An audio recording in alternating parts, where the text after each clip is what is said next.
Hello. Hello, how are you doing? I am good. Thanks, Rowan, for tagging me. That kind of helped me find it. So Good, that was great. good. I had the server kind of locked down when I interviewed Joe about 2 weeks ago because everyone was handing out the links to it and it started getting crazy. So I was like, let me lock it down and then do invite links only. But then it blocked you, so I'm sorry about that.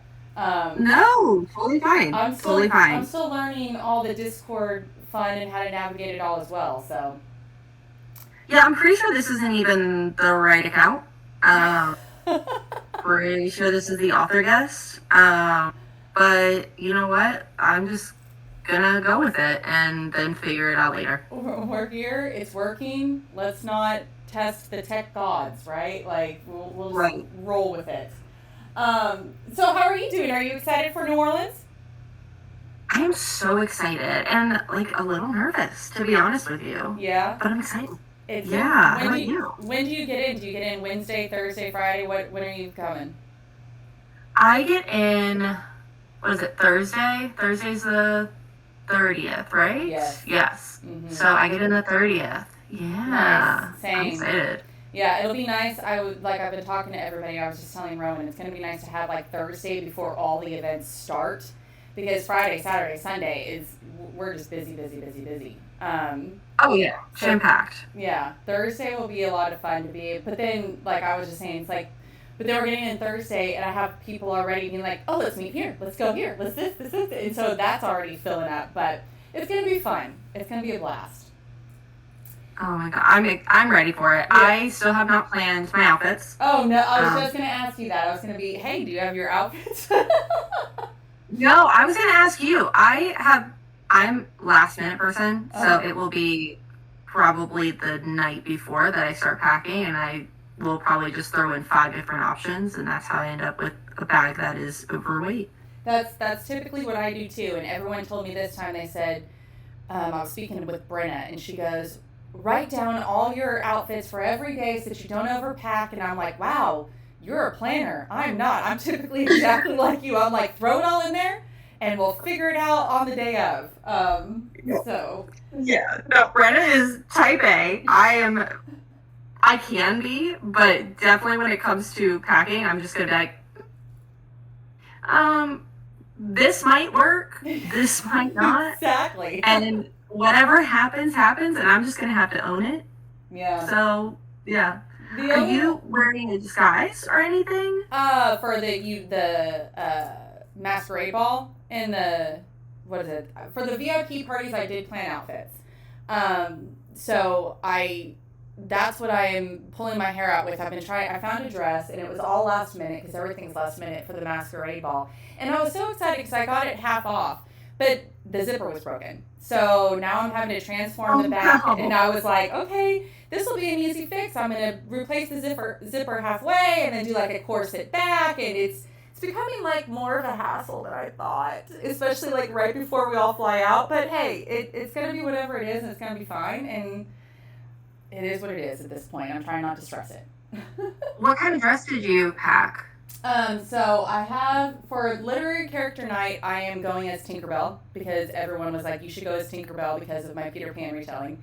So I am doing. Love that. So I am, and somehow I found. At first, I wasn't going to do it because I'm like, "How do I pack the wings?" Right? How do you pack the wings? Get them in a suitcase. But I found ones that kind of fold. So we're doing Tinkerbell for literary character, and then for the masquerade ball, I ended up finding this really long kind of top corset style, but it flows out kind of ballish gown. It's a red gown, and I'm like, all right, we're just gonna go with it. So it's not really. Okay, so you're doing a gown. I'm gonna do a gown. Mm-hmm. Oh. I do not own a A gown. um yes, I have old bridesmaids dresses that I could not wear. But gown? No. You're like, Nope, did no. not think that far ahead. Um cool. So I'm gonna wear a trash bag. That's where I'm at this point. Is I'm just gonna wear a trash bag and bedazzle it and just show up in my true form. A trash bag. Funny story about a trash bag. So I actually bought a dress for the masquerade ball, And when I ordered it, I didn't know it was coming from China. And as I got into it, I was like, oh, it's coming from China. Well, we'll see how this comes, right? And so it's shipped, it's like so far out. It came this last week, and I put it on, and it's black. And my daughter looks at me, and she goes, it looks like you're wearing a trash bag. Great. Like, exactly what you're hoping for. So this won't work. So we're going to have to plan something else, and that's where we're with the red dress. Yeah, so I don't, it'll be fun. It'll be what it is. Yeah, that was my thing. I was like, I have old bridesmaids dresses. I don't know. And I came down to the wire this last Friday, and I'm like, I'm going to go run and see what I can find. And if I don't find anything, I was like, then I won't have anything. I'm just going to come as is. But I did end up finding something. So I was like, all right, let's try and make it work. But ooh, should I wear a long dress? There's like a shop here that I could easily go to. Go for it. See if you can find something. I found mine on sale, and it's because it's right after homecoming and not yet prom. So I just went and I was like, if I find something, I find it. And I ended up finding something. Well, it's a perfect time to go. Yeah. Rowan says, come comfortable, nobody will judge. I'm not going to lie to you. So, because, I don't show my face, and I don't plan to show my face. Okay. This as well. And so my friends and I, it started out as a joke. And one of those things that are like, yeah, no, that's really just a joke. And then it turns into, the longer we talk about it, the more of a good idea it sounds. And so I joked about going as a ghost, since it's around Halloween, and just throwing like a sheet over my head and, maybe even putting some like sparkle leggings with it, make it all cute. And then it became a real option. Me just walking around with a sheet over my head so that I don't have to figure out an outfit. I don't have to figure out a mask. And then it just started being like a Pinterest rabbit hole. And there are actually some really cute ghost outfits. Oh, I believe it. It was a real thought that I was going to, and not just on literary night. No.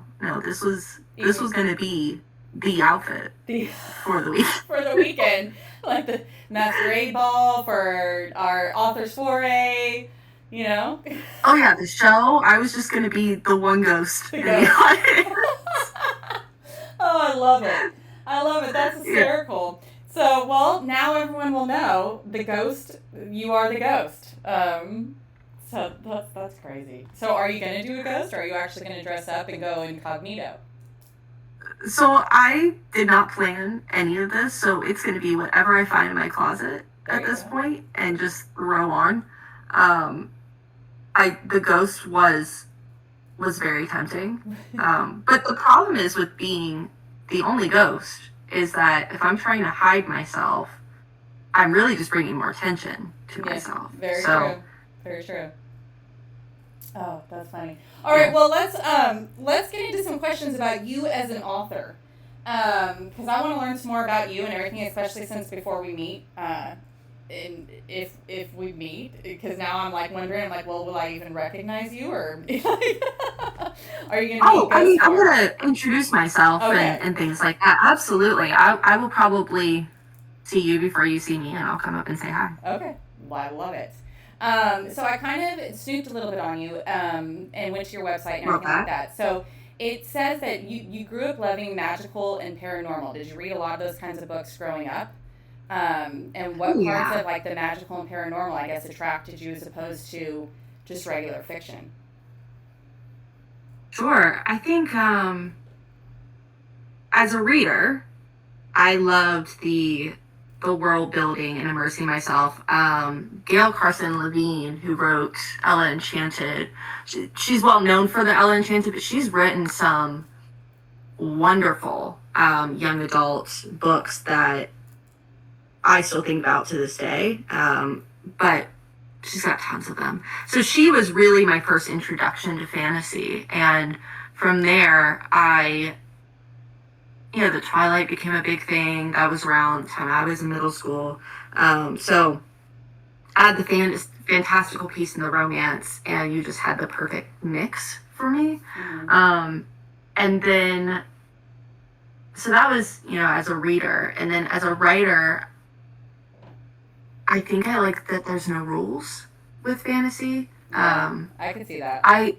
Yeah, and like I love all sorts of romance books and all sorts of books in other genres. Um, and I think as an author and a first time author for my debut, it, I hate the word easier because I feel like it minimizes the hard. But it was nice to, and took a lot of pressure off of me to not have rules, because if I want pigs to fly, pigs are going to fly, and I can, and that's fiction, right? But then you add elements of magic to it, Mm-hmm. of, oh, that's why my pigs can fly in here.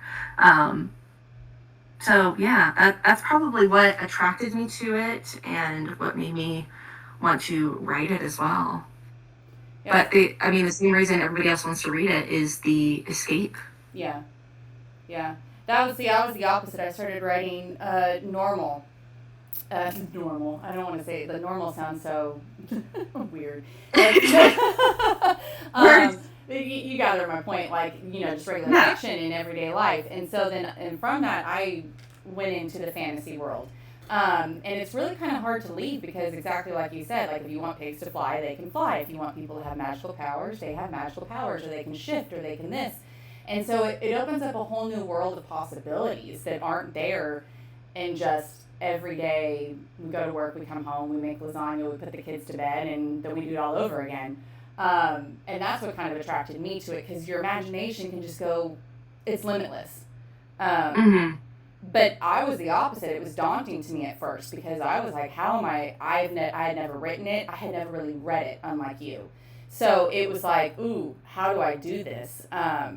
And so I was the opposite. I was more comfortable in the normal fiction, and it was more daunting to come over into the fantasy genre. But now that I'm there, it's hard to leave. How do you go back to reality when you can make pigs fly? That's just really difficult. Right. Well, and so exactly the opposite is I'm going from fantasy, and I'm starting to write more I'll use the word typical, like fiction. Okay. Where it's, pigs don't fly, but it's fiction. So I'm writing more of the dark romance with that.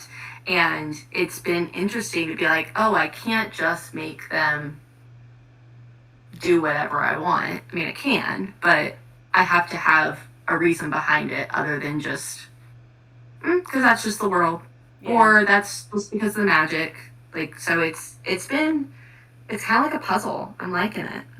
Nice. I love it. And so you only have, you have 2 books out, and your third one's coming out April 9th, correct? Pray for Me?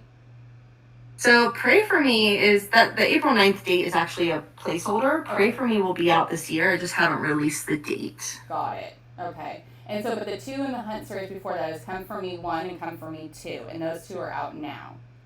Yes, those are out. And Come For Me 1 is your first debut novel, correct? You don't have anyone... Correct. Oh, got it. Okay. So that's what I was kind of trying to search, and I'm like, have you written any more? But no, you are these 2, and then this will be your third with Pray For Me. So you're relatively new to the publishing space. How are you finding it, navigating it as an author? And are you independently published? You have founded Broken Spines. That's your own publishing kind of LLC, correct?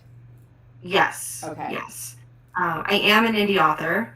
As far as I'm very brand new, and I am figuring it out as I go.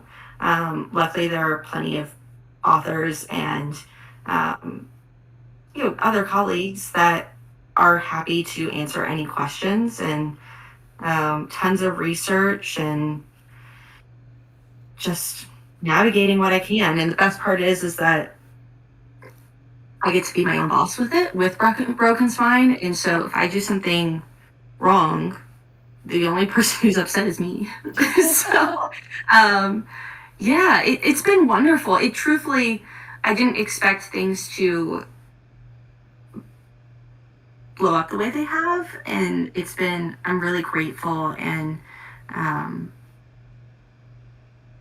it's been wonderful to navigate it. It's been fun to learn all the business side of it and to connect with people. And so it doesn't feel like work. Mm-hmm. It's tons of fun. And so I don't know 100% what I'm doing. Well, you're But I'm doing a doing great something job right. because I've been watching you from afar, and I'm like, how like she's only 2 books into the indie space, and you're doing phenomenal. Thank So you. whatever you're doing, keep doing it because you know your marketing, your reach, your everything is amazing. I've been in the space for a lot longer, but I feel like I could take notes off you because you're doing an awesome job. Um, Well, thank you. yeah, it's wonderful to watch. So I've been watching you for a while, and I'm just sort of like, damn, like she's killing it. That's freaking awesome. Especially Oh, right thank out the you. gate, you know. So that you have great momentum, and I hope it just keeps up for you. I know it will. And you've done, whatever you're doing is working. So keep going. It's amazing. That means a lot coming from you. So I truthfully appreciate it because Yeah. your name is one of those ones I'm like, oh, I know who that is. She doesn't, but I know her. So I truly appreciate hearing that from you. Yeah. Well, yeah, you are doing it. You are far exceeding. I'm like, I'm gonna pick your brain in New Orleans, so just expect it to be like, what are you doing? What is the secret to the sauce that you have? But I think that's how we all grow. To me, it's making connections, and that's why I wanted to start this kind of podcast is to not only network, make new friends within our space, uplift our fellow colleagues, and kind of be able to talk and throw ideas back and forth and support each other. Yeah. That's my goal. But Colleagues, not competition. exactly. There's too much of that in our space, and I despise it. My biggest thing, I talk to people all the time. I'm like, I hate. I'm not a competitive person. I will walk away because I want everyone to succeed. So the second there's competition, I'm like, nope. But the cancel culture in our community as Oh well, my gosh. I just can't stand it. It's the most heart sickening thing to me. Bullies just trying to Yes. cancel people, and that's one thing I will stand up to and not stand for. Um, Absolutely. I can't I think that's been probably the hardest part about joining a book space because I was an independent reader, but I was not in any of the platform. I was on like Clean Talk and um, like the home decor type and projects when it came to TikTok. I really wasn't on Book Talk, and so this was a completely new space for me. And one of the things that really surprised me was the cancel culture. yeah. And I'm very big on if you can't, we can cancel a behavior without canceling a person. Mm-hmm. We can, there has to be space for someone to learn and unlearn. And that space has to feel safe Mm-hmm. in order for people to grow. And so I'm a big believer that people can change, and I wouldn't be outside of being an author. I am a social worker, and I would not be the social worker that I am if I didn't believe people could change. So I completely understand that, and I echo I don't like competition. I am in competition with myself all the time, Yes. and that is exhausting enough. I want Yes. everybody to win, and any indie author, especially with indie authors, anytime an indie author wins, it just is a win for everybody else because it takes a stand of, hey, like, we're here. Hey, we do good work. We're doing all the work. We're doing good things. We are authors. We are, just take us seriously. So I think it's a win for everybody. And well, I completely echo everything you just said, and I'm excited to talk with you more and happy to be an ear and just in general be your colleague. Love it. Yeah, I love everything you said. Perfect. I'm going to dive into a little bit more of you as a writer. So as a child, you grew up reading, but did you ever have, like, as you were reading, did you think you wanted to be a writer one day? Yes, I did.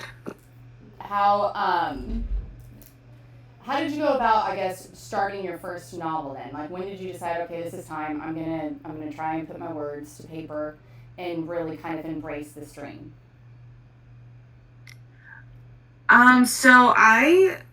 It was sparked for me in 7th or 6th grade. I can't remember the grade, but we had one of those writing assignments, and we got to write fiction, and I wrote a tragic romance, and I got to watch my classmate read it and cry and laugh and ooh and ah, and that feeling stuck with me. And so from there, I was, writing. I actually was writing fantasy, but then computer crashed. I remember that being devastating.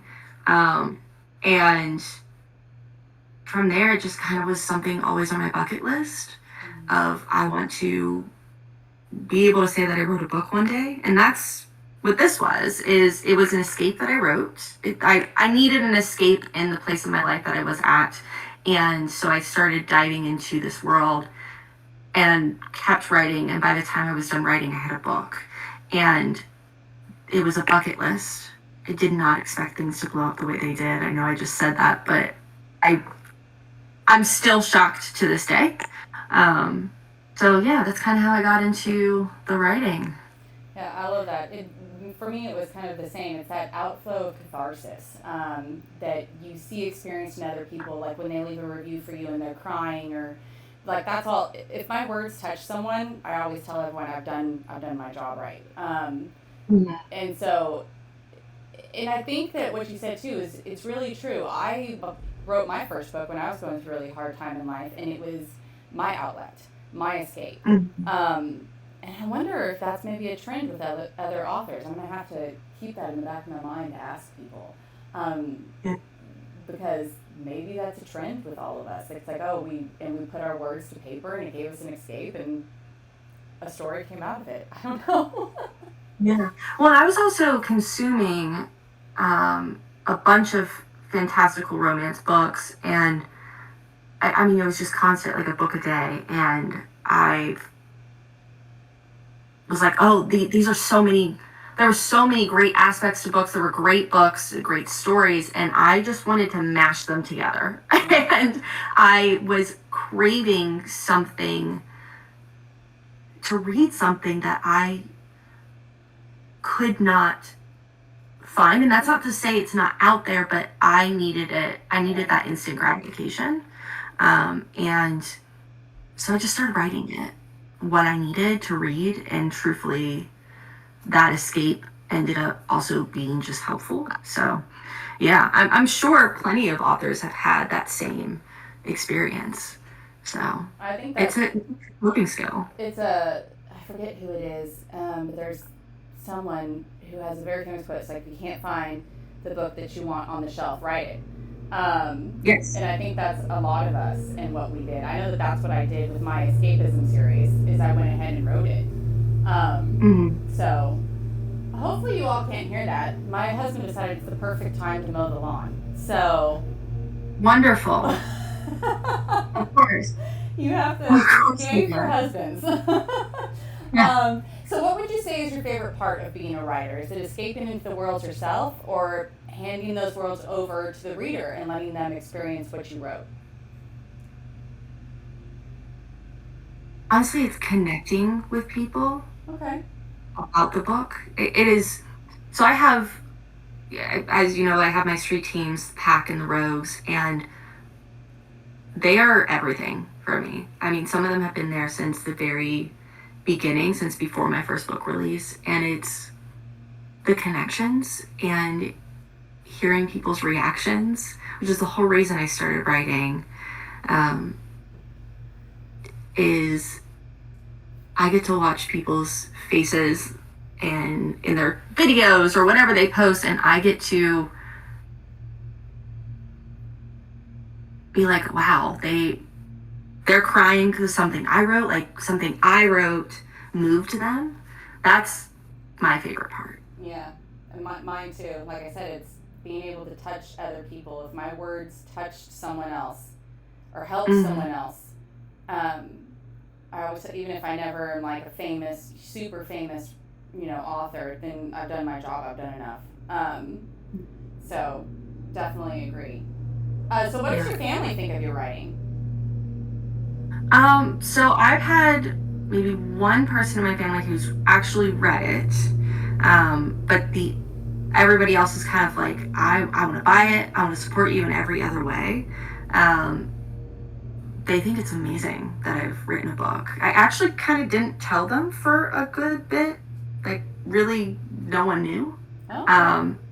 And then it started blowing up, and I was like, so I did a thing. And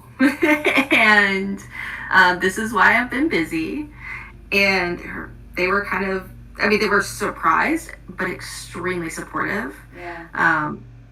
Yeah, my mom was one of the ones who, I was like, why, what do you think about this? And she said, you act like I didn't see the books on your shelves. Like, you act like I'm surprised that you're writing those spicy books. I was like, okay, fair. That's totally fair. No, they're super supportive. Oh, I love it. Love it. So can you describe your writing space? So typically my writing space is just my laptop on my lap, sitting on a couch. But I've moved a few times since the last book release. And so I found that I have my nice little black writing desk that I like if I'm not sitting on the couch. I like to have a good little snack with me. I kind of isolate.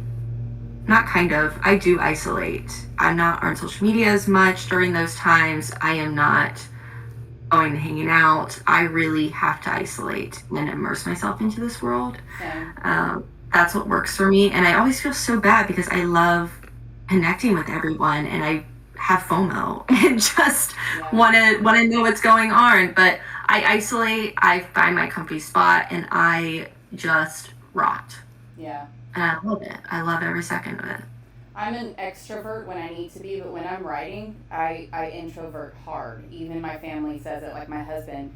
If I'm like trying to work out a plot hole or something, I'll take a break from writing and we'll go run an errand or go out to dinner or something, and I'll just be quiet. And he's like, I can tell you're still in your head. And I'm like, I am, I'm sorry. I introvert very hard. Yeah, and it consumes me at that moment. If I'm out and about and I'll be trying to hang out with people and it's all I can think about, especially when you start really getting going. Yes.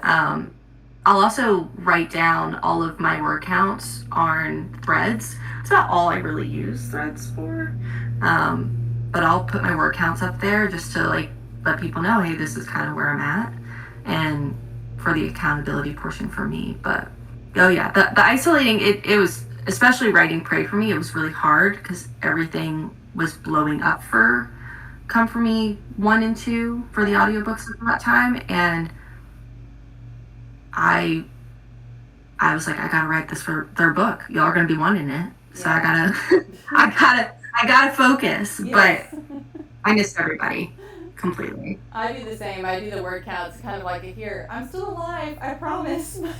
Right, I'm sure. I'm working. Yeah. Yeah. Totally do that.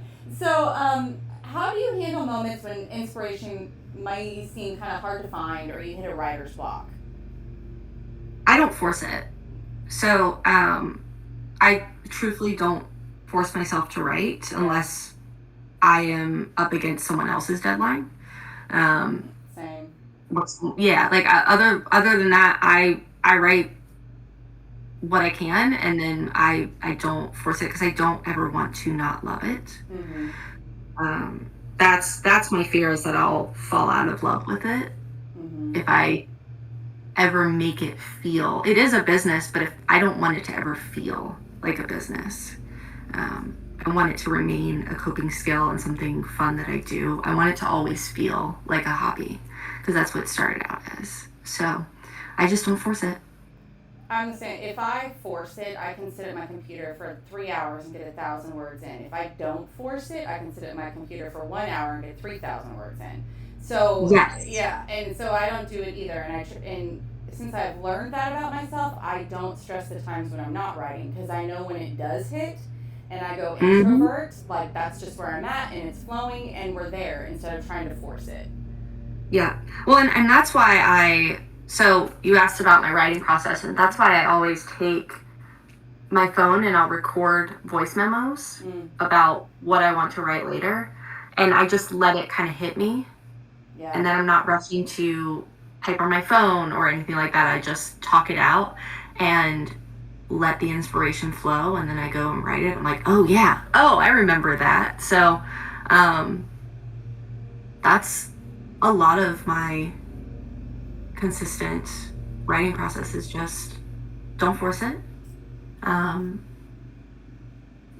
Write when inspiration hits, right? And then isolation and voice recordings.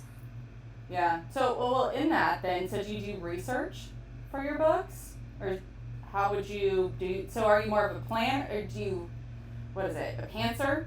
Or do you plot, and how do you do research, if any at all? I think I start like most authors where I try to do a good outline and then don't follow it at all. Like I plan to. It never works out how I plan. It would make my life so much easier. It does not work out that way. I completely lean into the ADHD and just let things flow in word vomit on a page. And then I go back and organize it later. And then if I need to do research, I will. But yeah, there's really no plan. It becomes a spark in my head that I have to make into a voice memo. And then I get all spazzy. I'm like, oh my God, I have to write this. Okay, wait, where's my phone? Yeah. And pull up my Google Docs, start typing, and then anything else is figure outable later. So I will just research when I need to. And I'm sure my research looks like my Google search history probably looks just as questionable as most authors. Yeah. Yeah, you know. I've noticed I'm a layerer, is what I've realized. My brain works in like dialogue and action. So like where we walk, where we talk, and then I go back through and I layer in my second and third draft like all the colorful words or descriptions or different things like that is what I've noticed how my brain works. So I think it's also too just every writer's brain just works differently. And like you said, if I have to research something or whatever, that kind of comes later. It starts with the spark of an idea, and then you go with it with those memos, and those little notes that you make. I might have an idea, be like, oh, I could see this going in this chapter, and sit down and try and write it, and then it goes a completely different direction. So. No. Oh, I totally don't set myself up for success. So my writing process is chaotic when it comes to writing a first draft. So Ruby, Darling, and I were talking about this. She said, hey, like, hint, hint, would you ever write a book with another author? And I said, I think that would be an amazing experience for me, and I think that would be a terrible experience for them, because the way I write my first draft, absolute chaotic mess. Some things are in all caps, some things are not. I'll do brackets, and I don't help myself at all. I don't make this easy on me. I write brackets with more here in all caps. Don't explain what I want more of. Yeah. Nothing. So it'll be months later and I'll go back and be like, I don't know what I wanted here. Oh, cool. This is great. And I frustrate myself. That's really what I do. Yeah. Yep. I do the same. Sometimes you just make more work for yourself. I think that's why when I was talking with Joe, I tried to ask him, hey, how does the co-author process go? Because I've never done that before, and it seems like a daunting, it seems like it would be fun. But it also seems daunting. Like, how do we do this? How do you both write at this, like, how, do we exchange documents and you put in a little, how does it all work? So, but, he wasn't much help. And I think it just works all different for different people. And how they write. So Yeah. I'm sure I think it would be tons of fun. Yeah. Truthfully, it would be so much fun. And I think it's a really vulnerable place. yes. And for me, like you said, I'm extremely new. I'm a newborn with the book world right now. And I truthfully did not think anybody would read my book. I always told myself that if one other person read it, I would be happy. And I just didn't. It would be very vulnerable for someone to see my writing process, because it's a look into the messy brain. And but I'm sure it would be tons of fun, and that is not off the table for me. Just it would be truthfully something else to see all of my little notes that I put in that make zero sense to anybody but me. I think it's also finding a writer who writes like you too, who can understand the chaos and the way maybe your brain works, just different things like that. It would have to be the right fit, the right project, the right co-author, all the things to make it, I think, work well. Yeah. I'm with you on that. It's something I've never taken on. People have asked me, would you do it? And I'm like, maybe, if the right situation presented itself. So you kind of talked on this before, but I kind of like to ask people this. I always remember the first book that made an impact on me as a reader and made me want to become a writer. Do you remember the first book you kind of read that maybe had that impact on you, that overflow of catharsis or just feelings, and you were so immersed in the world that you were like, I want to do this one day. I want to write something like this one day?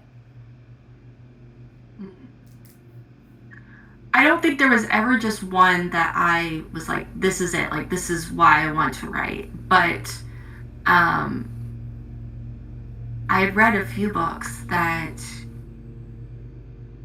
I just loved so much that I was like, oh my God, I need more, but there's no more. So Come Here Kitten was by Janine. No, Once Burned was by Janine Frost. Loved that series. And then Come Here Kitten by Amelia Rose was amazing. It's a great werewolf book. And I read Haunting Adeline, and I loved the way the fear was able to come out into play. It really, that emotion provoking part of it really impressed me. So I would say those three at that time when I first started writing Come For Me were heavy on my mind. Okay.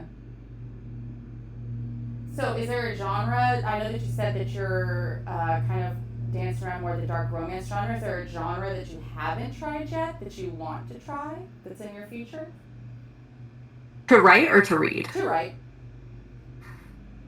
I mean,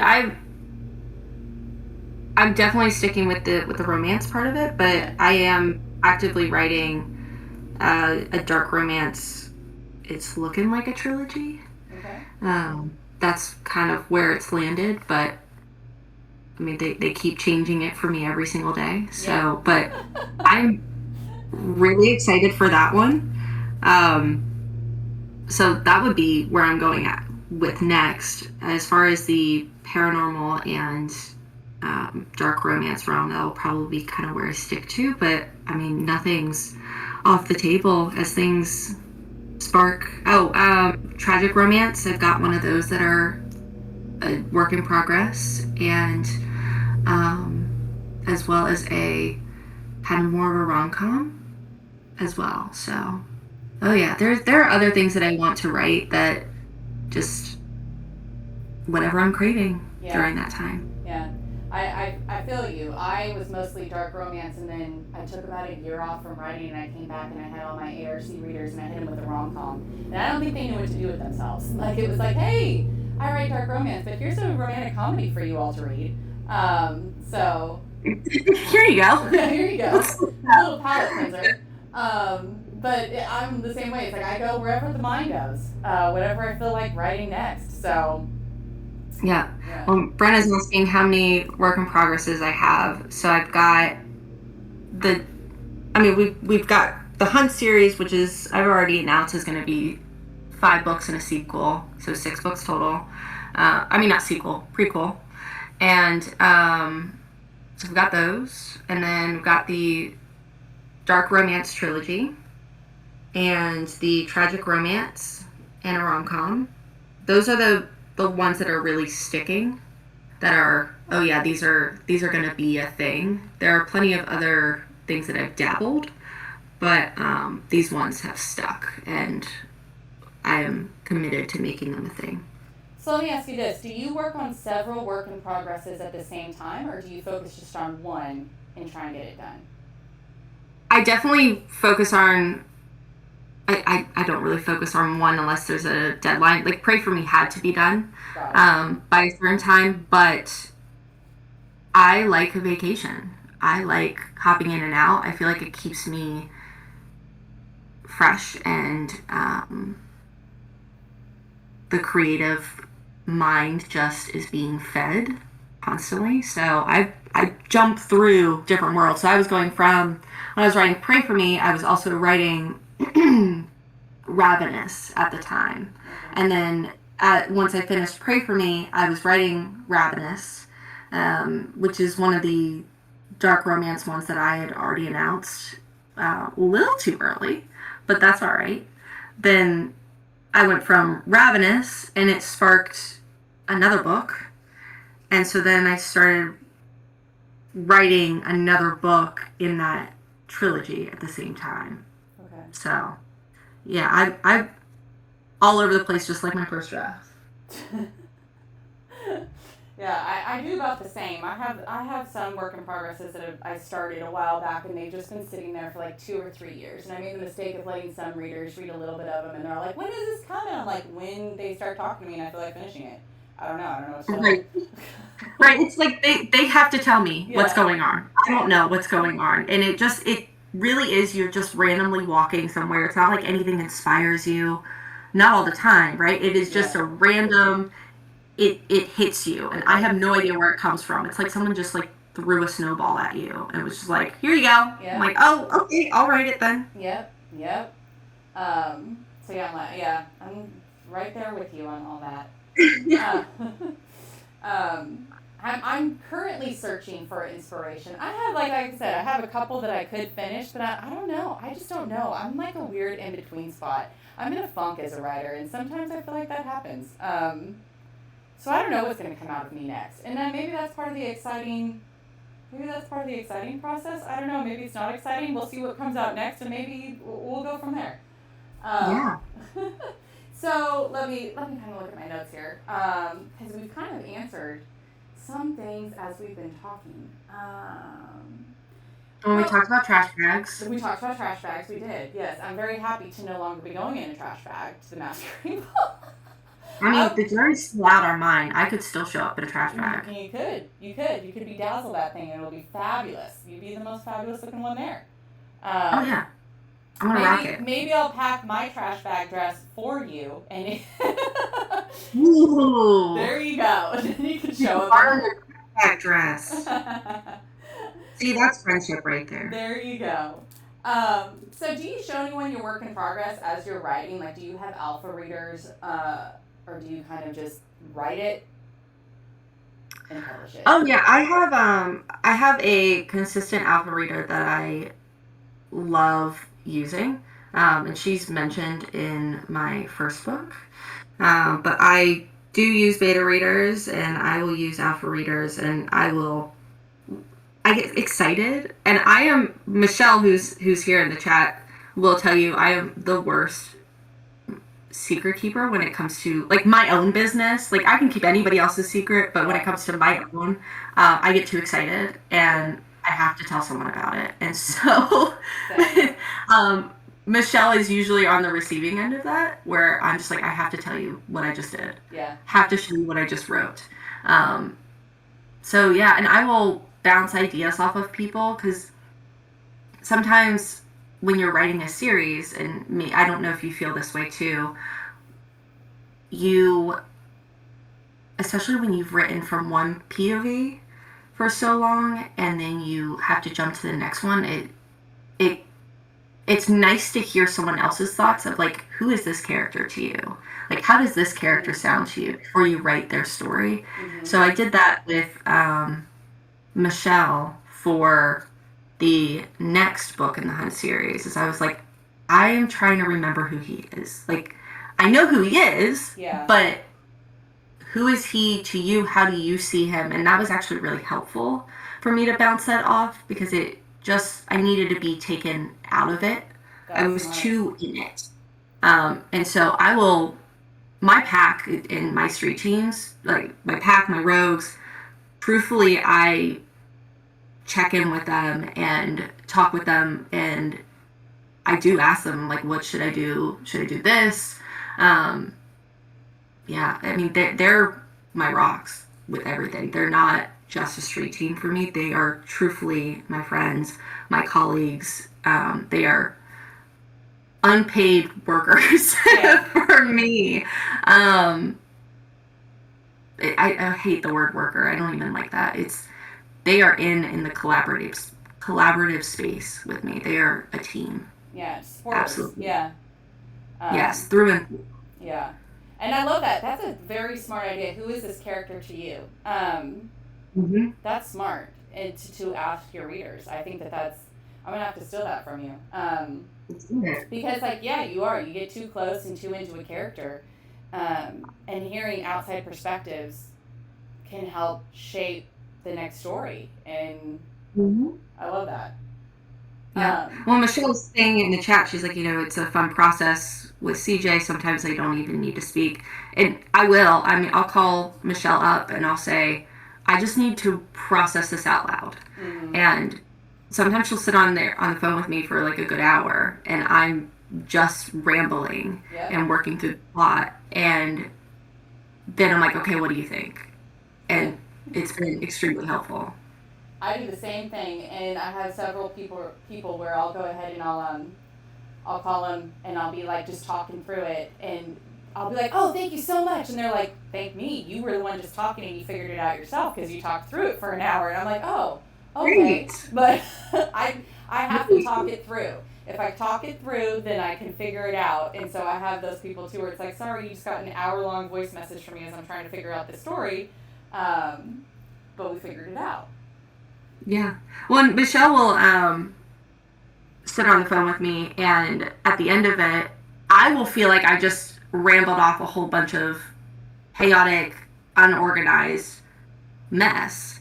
And I'll just be like, I'm so sorry you had to listen to that for an hour when you probably have better things to do. And Michelle is just like, I love your brain. She's like, I love your brain. And it's just so... it's encouraging for the process because you do sometimes second guess yourself and you write for you, but sometimes that can be really hard. I find it sometimes to be hard when other people have also gotten to see these characters and do they view them the way I do, and so or are they meshing all together? And so, yeah, sometimes I do have to take a step back and highly recommend asking your reader, who are they to you? Yeah. Does this sound like them? Is that how you view them? And there are some spicy things that Michelle was like, what if, do you think that they would do that, or do you think they would do this? And I'm like, oh my God, you're totally right. You're totally right that that's what they would do. So, yeah, I like to bounce off of people. Yeah. I absolutely agree with you, and that's part of the fun of the creative process too. Just bouncing ideas and then getting new ones, and something that one person might say will just even spark a whole other thing inside of you, and you're like, oh yeah, and you'll be off and running with it. Exactly. I love it. I feel most alive in those moments when you can go ahead and spark ideas off of each other, and the world starts to come together. It's just a very like empowering moment. Yeah, it's I can't put it into words, but it's fills you full of life, and the reason why you do it to begin with, being a writer and an artist. I think it's the same reason why my pack and my rogues are all so close, is they've all been a special part of the journey. They're not strangers for me at all. They've all been part of this process and this journey, and so at the end of the day, for me, and I will speak for me, it doesn't feel like CJ just made this book happen. It feels like we made this book happen. And that sounds so cliche, but truthfully, it does feel that way. Yeah. Because I am calling them and bouncing things off. I was talking with Brenna yesterday and today, and I mean, like, we truthfully are just here for the journey and the process, and having them there for it is something special. To share a passion, Yeah. and to watch it flourish is like we all just raised this book together. Yeah. So I love that mindset too, because there's so many people that view, like, you're, as an author, you have to be almost once removed from your street team. I've gotten that impression from people. Like, if you bring in personal assistants or something, like, they'll want to manage your teams. They'll want to be like the go-between. But there's something to be said about taking out the person to person with the people that support you. And so I tend to run my street teams and stuff exactly like you do, where it's like there's no person, there's no in between. Anyone can come talk to me at any time, and I'm going to bounce ideas off of those people as well. Because when you take out that personable experience, it just, I don't know. well, I'm their biggest fan. Like that's at the end of the day, they find me from the book, but they're coming to me as a person, and I just completely am in awe of all of them. Yeah.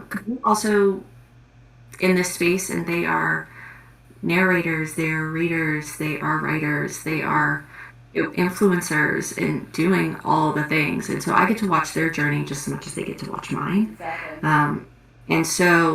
And what's crazy to me is, I always felt like the street teams were super special, but again, removing myself outside of it, right? How does it look on the outside, and to hear other people see and recognize the street team it's something to be said. Yeah. Like Joe mentions the pack, Lucy, Corbin, Andy. I mean, you even messaged me. You're like, hey, like, if you want to send this to your pack, like, people know who the pack is, and that is truly special and one of my greatest accomplishments. Well, and it's an extension of you as well, right? So I mean, like, you're their biggest fans, but they're an extension of you because they go ahead and they push your content. So it's you all working together as a team, and you can't take yourself out of that team and have it function the way that you would want it to. I don't know. You do a great job of it. A great job of it. And I'm in awe of it. And I love to see it because I'm very hands-on with my teams as well, or I have been in the past. And people have said, hey, you should have a go-between. You shouldn't be as, like, in there with the readers. And it's like, why not? Because I'm a reader too. So, I'm just one. I just put stories on paper, but I'm just like, when I pick up books and, I want to be right in there with everyone as well. So, we need our own community too. Yeah. Like, it can be pretty isolating. It can. And so, sometimes that's intentional with the writing process, but other times it's, we started as readers. Mm-hmm. We share a passion. We'd like people to share that passion with. And, I completely understand and respect and see why some people would need a personal assistant.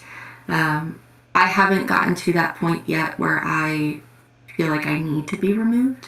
I'm truthfully loving all the connections and watching everybody's success, and even being there for the times that they don't feel super successful, and being able to be their biggest cheerleader in the background for that. Yeah. So it's been,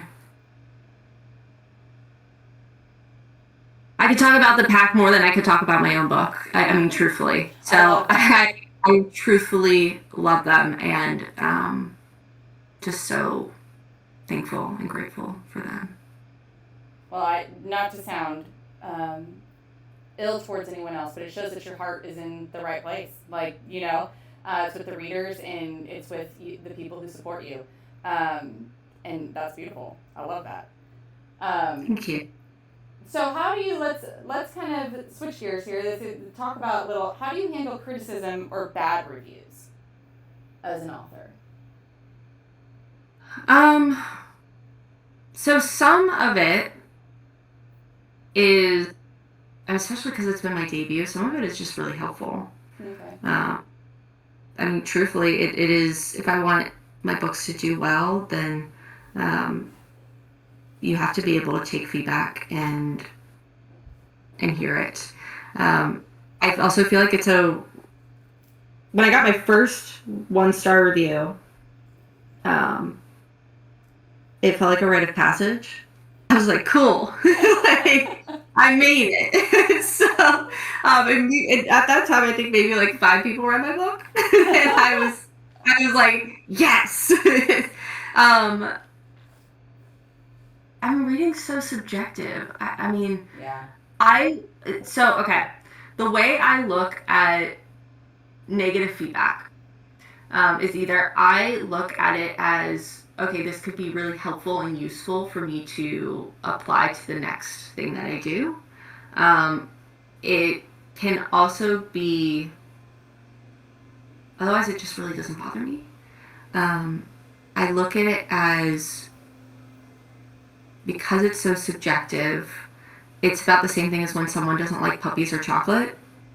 Like, there are people out there who don't like puppies, and I think that's crazy. Yeah. But that doesn't make them not liking puppies, doesn't make puppies any less wonderful. And same thing with chocolate. And this is exactly what I told Rachel Dane, who's voice actor and influencer. We have like we call them sessions, where we just hype each other up. And there was a moment, and I was like, look, like, puppies and chocolate, there are people out there who don't like either, and that does not minimize or negate or take away from everything that is wonderful about puppies and chocolates. It's just not for them, and that's okay. And I am completely okay with that, and just appreciate that someone gave it a shot. Yeah. So that's all I can ask for is, hey, give it a shot. I love to read. Well, I don't love to read, but I will read my bad reviews. And it's exactly, if I can take constructive criticism from them and feedback that I can use in turn in the future, I'll do it all day long. But exactly, it's learning to balance the go-between, exactly like you said. Like, some people, it's just not for them. They picked it up, and it's not for them, and that's okay. That's part of art. Like, you're gonna walk into an art gallery, and you're not gonna love every piece hanging on the wall. But there's some that you're going to stop in front of and be awestruck from. And the next person after you might not, so it's just subjective. Yeah. So at the end of the day, we wrote a book. Yeah. Like the statistics around that, was it less than 3% write one, and then it's even less than that publish it? I mean, at the end of the day, we wrote a freaking book. Yeah. And that's, negative reviews don't take away from that from me. Is that is one of my greatest accomplishments. Yeah. I have a friend, she's only written one book. I keep pushing her to write like the sequel. And she put it great one day. She's like, I think writing a book is one of the most badass things someone can do. She's like, think about it. You had a story in your head and you were able to put it down on paper. How many people can do that? And I'm like, oh, I never thought of it that way. I just do it because I can't imagine a world where I don't do it. But that is pretty badass, isn't it? So. Yeah. Well, and I always say, so I had someone ask me, do I rate or review other books? Especially when you go on Goodreads, it's like you don't see any reviews or anything like that. I'm like, no, because writing a book is already a 5-star accomplishment, and I'm not going to rate other colleagues. No, I won't. I won't do it either. It's been a thing of mine for forever. There's no, because even if I didn't like a book, it just might not have been for me. It doesn't mean that it's not for someone else. So I refuse to. It's not for me to do as a colleague to go ahead and tell someone else if their art is good or not. I think that the fact that they created it is beautiful in itself. Right. So. It's kind of like if I were to, like, what was it? I think Rowan was here in the chat, and I was talking about, or maybe it was Nikki, where I was talking about how I was going to show up in a trash bag or a ghost costume, and they were like, I don't care, 5 stars, like, fantastic. Yes, do it. Like, you showed up. So it's just, they don't, like, yeah. So for me, it was, I wrote a book, and that is 5 stars to me, and that's okay if the book itself is not 5 stars for you. Thank you for giving it a chance. Yeah.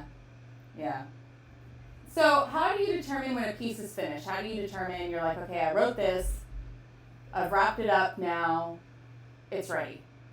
Oh my God, that's the hardest part. Okay, so when people ask me what is the hardest part about writing, is putting it down.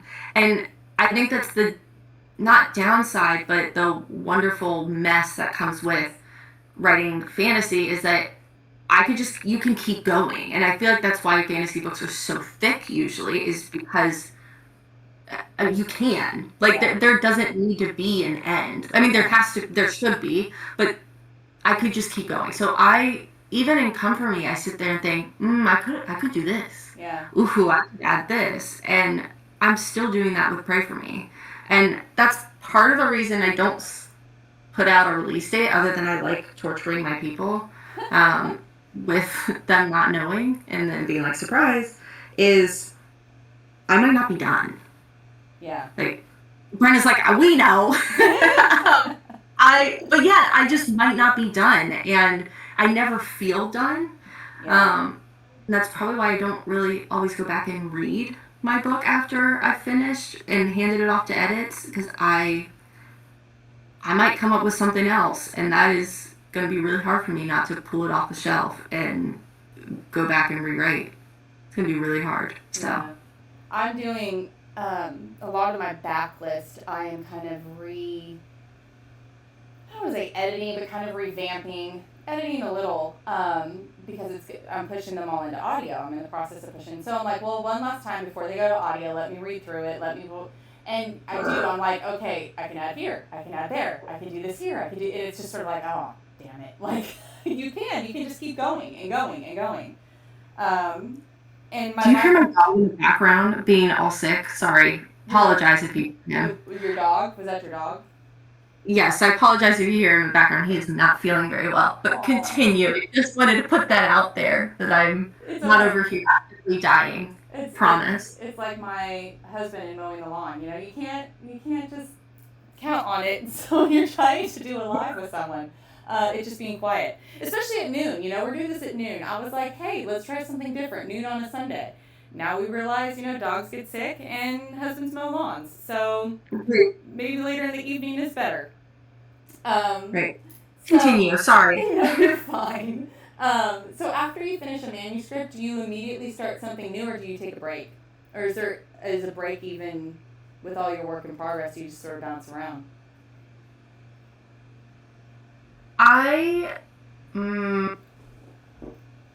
It's a mini break.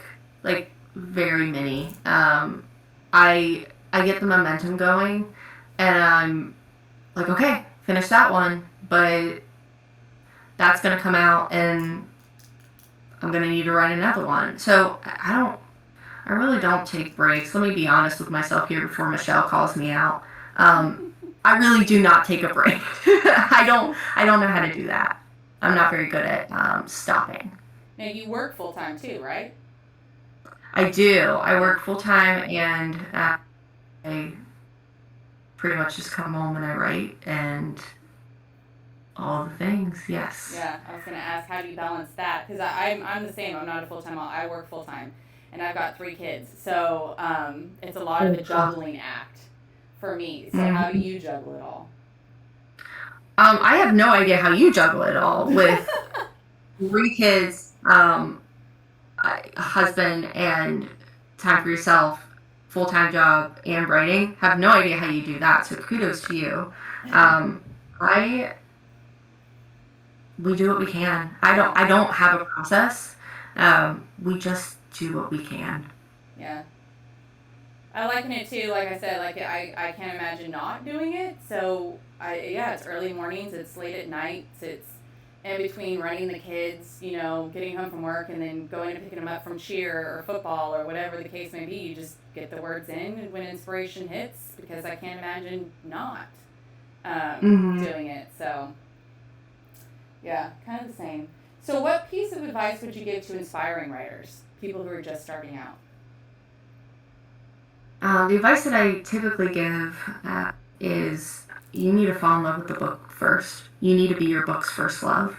That's a good if you do not, because if you don't love it, it's going to be really hard for when other people don't. Because that's just like with the whole negative reviews, and maybe that's why negative reviews don't keep me down, because I love my book. Yeah. I never wrote it with the anticipation that someone else would really read it.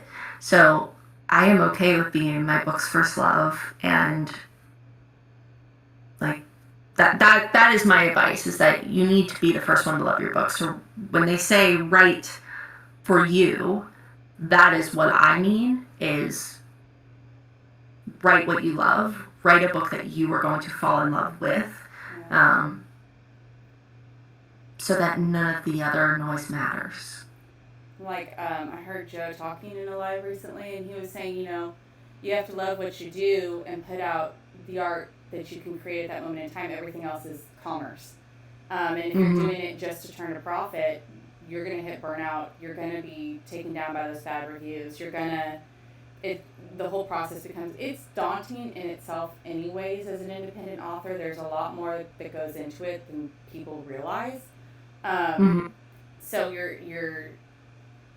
it's going to be a whole lot worse if you're doing it just for the commerce. Because if you think about it too, like we said, art is subjective, but it changes. What's popular changes. Like every single day, you can get on TikTok, and what was blowing up last week is probably not blowing up this week or 2 months from now.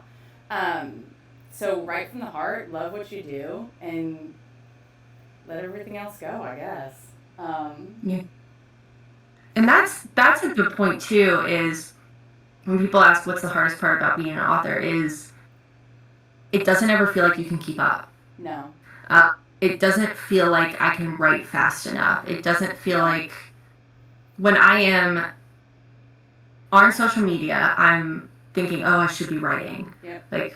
Or I am writing and not on social media, I'm like, I should be interacting with everybody and engaging or creating content. And so it just feels like I can never sit in one task without worrying about things moving super fast. And it is fast. And I think that's the real burnout. Like, I don't necessarily get burnout on writing or marketing, but just feeling like, exactly like you said, when I'm doing one, I should be doing the other, and vice versa.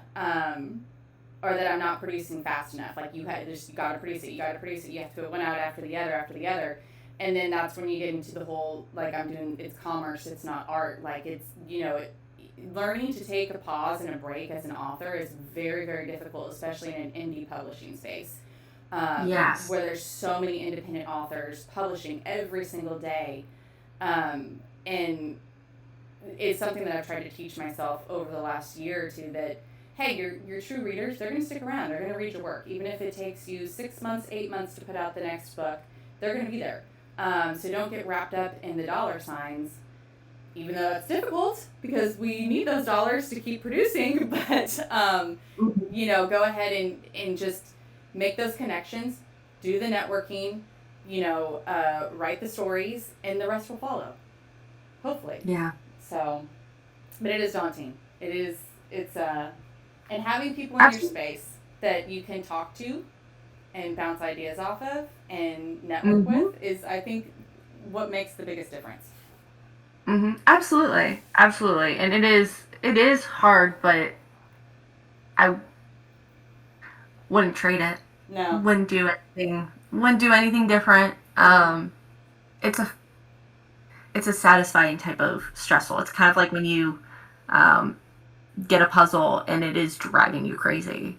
And but the frustration is so satisfying in some lens. So I get it. Yeah. I get it. Conquering, and well, exactly like you said, when you write, to me, I feel like writing a story is a puzzle. I'm putting together a puzzle. How are these people doing this? Where are they going? What are they doing? And when I finish my puzzle at the end, and I have this world that I've created, it is a big sense of accomplishment. And so, yeah, it's a beautiful thing. It's a beautiful thing. All right, I'm going to hit you with some rapid fire. Let's do it. Okay, so I have maybe a little more than 10 questions. And we're going to find out a little bit more about you personally. So, coffee or tea? Neither. Oh. Yeah. Are you like an energy drink person? No, so I am not a caffeine person. Oh. I am water and alcohol. Water. That is where I'm at. Hey, there's nothing wrong with that either. So, lots of the time I think I drink too much caffeine. So, hey, it's probably better to not have it in the system. Balance. You're hydrating at least as you're drinking the alcohol, and that's all that matters. There you go. So, hot dogs or hamburgers?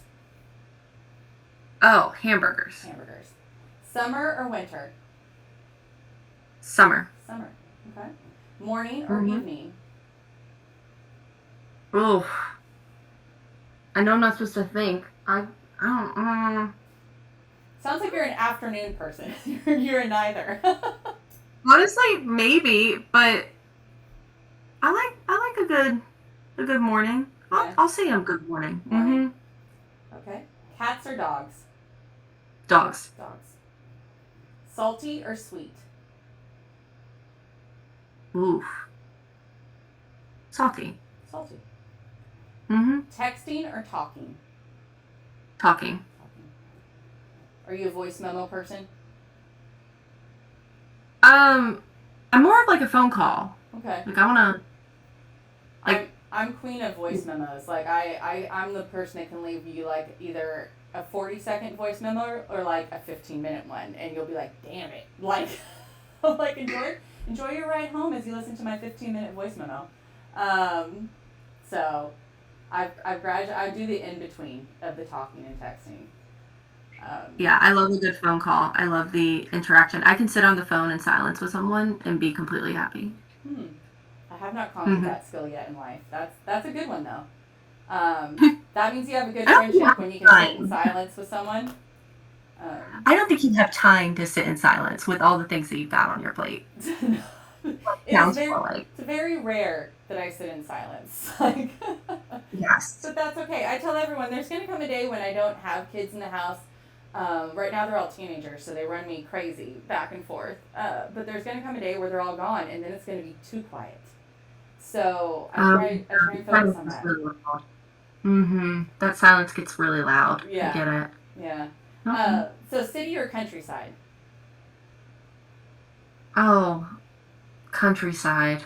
Okay. Ice cream or cake? Ooh. Put them together. Okay. Ice cream cake. Ice cream cake. Yep, that's me too. I love a good ice cream cake. Mm-hmm. Time travel or teleportation? Time travel. Where would you go? I am obsessed with Tudor history. Okay. I want to go back to the 1500s.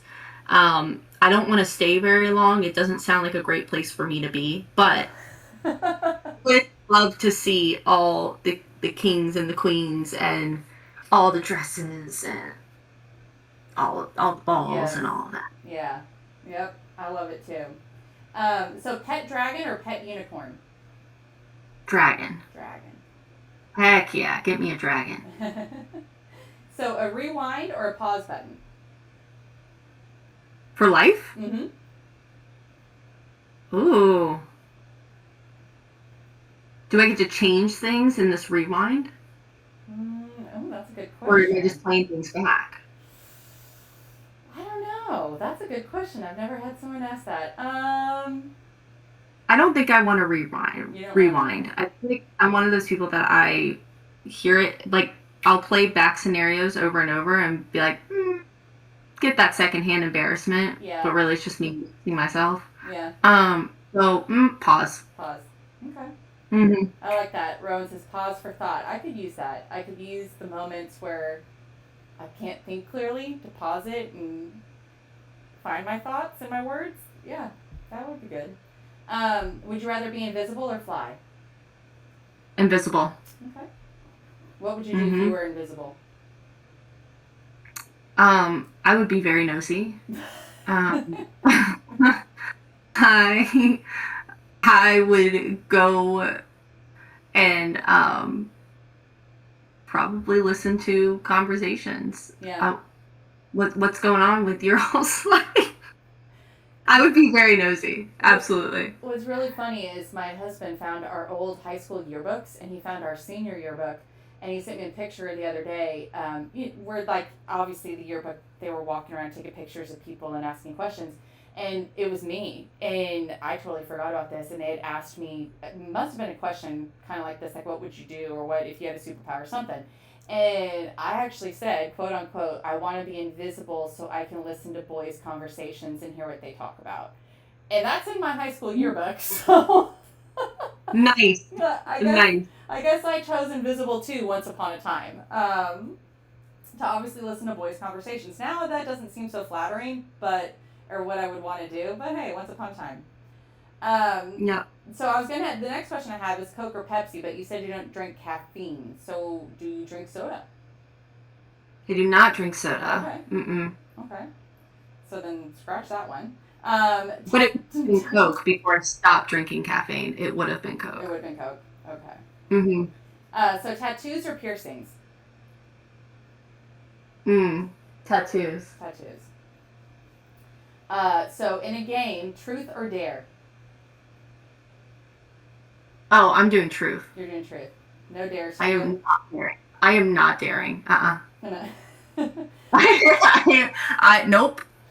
I got burned one too many times with dares growing up to where I'm the same. I'll pick truth every single time because people would always dare me to do the wildest, craziest things. So, Yeah, no, I would rather bare my soul than do any dare that involves me feeling any sort of embarrassment. Absolutely not. Oh, yeah. Nope. Yeah, like if I remember correctly, we must have been in junior high, and we were up late, just, girls. But it was something stupid, like I picked a dare, and it was like, go streaking outside, or something like that, and with this other, and we did, and then they locked the damn doors on us, and ever since that day, I'm like, nope, picking truth, we are not doing dares anymore. See, and that's the thing, it doesn't matter, like, you can love your friends, but if they want to play some truth and dare with you, they will turn on you. There are no rules anymore. No. And I don't trust my friends, or at least I shouldn't have trusted them. So. No, because you know why you can't trust them in that moment, because you know that they love you and it's all in good fun. Yeah. And so they're going to give you the worst dare. Oh yes. So nope. I know who I'm friends with. Yeah. Absolutely not. And then I'm always the kind of person too where I can't think of that kind of dare to get him back. Like I don't know if it's just my genuine heart. I don't know. Like I don't want to ever put someone through that kind of humility. So when it comes to like payback, like I'm the worst. I wouldn't think of something to pay them back with. So then I end up just being the one that got screwed. No, I'm too sensitive, and I probably would just feel bad Yeah. for years, apologize for it. Be like, I'm so sorry that I made you do that. Just sorry. And they're like, CJ, that was 5 years ago. Yeah, right? Yeah, I still feel I bad. still feel bad. Yep. Mhm. So last question for you. Pirates or ninjas? Pirates. Pirates. Okay. Mm-hmm. Perfect. I love that answer. All right. Well, sweetheart, that's all I had for you today. Okay. I hope you had fun. I enjoyed getting to know you some more. I enjoyed talking about trash bags and New Orleans. Thank you so much for having me. This was a lot of fun. I hope Was it good? I'm glad.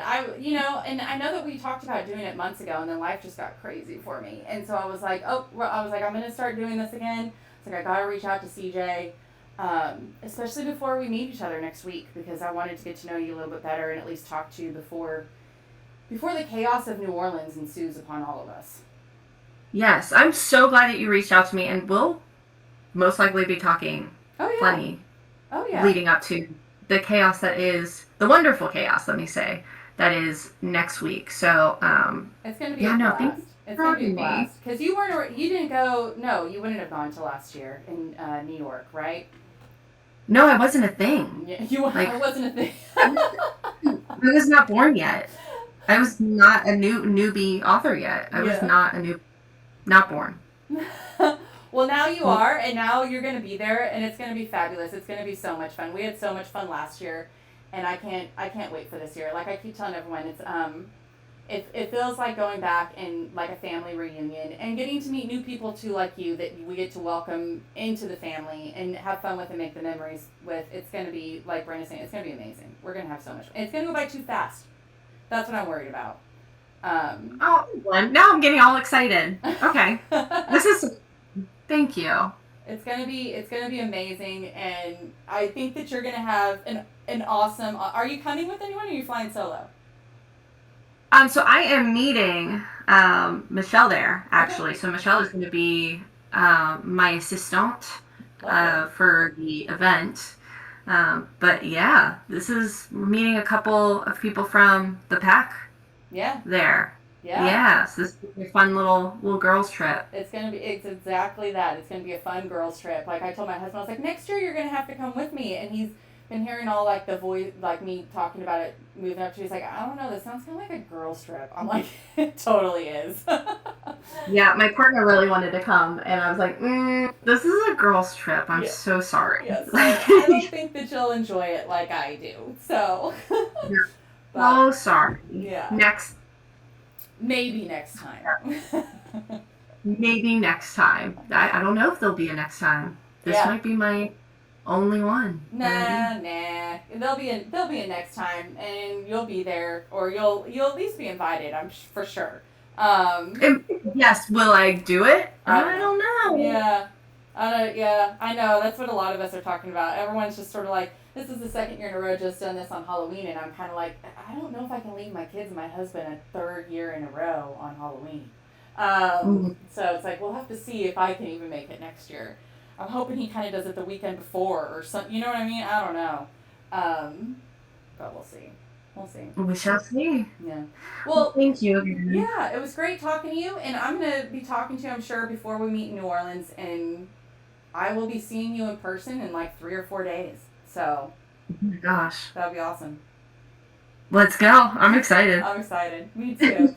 Well, thank you, CJ, and thank you, everyone who joined us, and we'll be talking soon. Thank you. Bye, everyone.